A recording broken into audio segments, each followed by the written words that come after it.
Now, so with that explanation, can this be an act of devotion, or can this be a way for us to evangelize?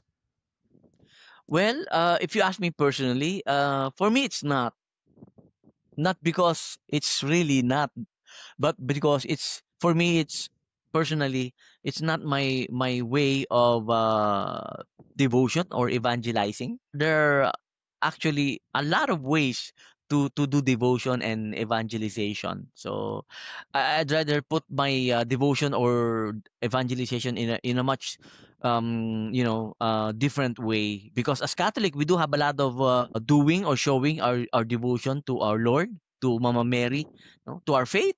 And that also goes to like when we're evangelizing. I mean, it wouldn't be right to take off your shirt just to make people see, to show your tattoo of the Sacred Heart of Jesus on your chest. It wouldn't be proper. Okay, so or the cross on your arm just to show them that, hey, look, I'm a Christian. Here's my cross.